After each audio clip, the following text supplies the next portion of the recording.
তো নমস্কার বন্ধুরা, তোমরা সকলে কেমন আছো? আশা করছি ভালো আছো। হ্যাপি হোলি। তোমাদের গতকাল হোলি কেমন কাটলো সেটা অবশ্যই কমেন্টে জানাবে।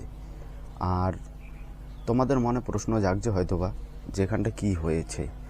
গতকাল বিকেলে বেরিয়েছিলাম বাড়ি থেকে, তো তিনটে বাইক এমনভাবে রং দিক দিয়ে ছুটে আসছিল, ওদের সাইড দিতে গিয়ে আমি ব্যালেন্স না রাখতে পেরে গাড়ির থেকে পড়ে গিয়ে রাস্তায় তোমার ছেঁচা লাগে।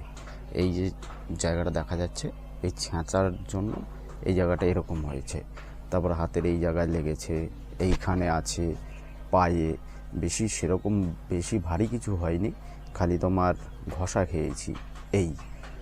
তো অনেকেই বলে যে হচ্ছে রাস্তায় বেরোলে সাবধানে দেখে শুনে চলতে হয়। হ্যাঁ, আমরা না হয় আমাদের দিক থেকে দেখে শুনে চলছি, কিন্তু অপর দিক থেকে যে আসছে বা যিনি আসছে সে যদি তার সাবধানতা অবলম্বন করে না আসে তাহলে কি হবে?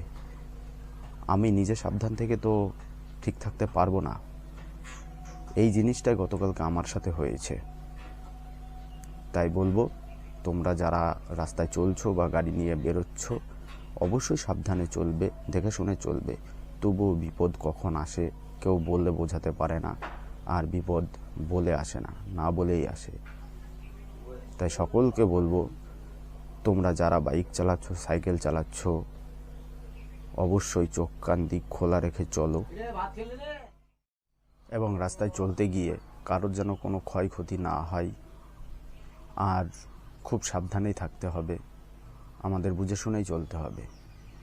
বেয়ারার মতন চলে অপরের ক্ষতি যেন না হয় সেই দিকটাও মাথায় রাখতে হবে। ধন্যবাদ, সকলে ভালো থেকো।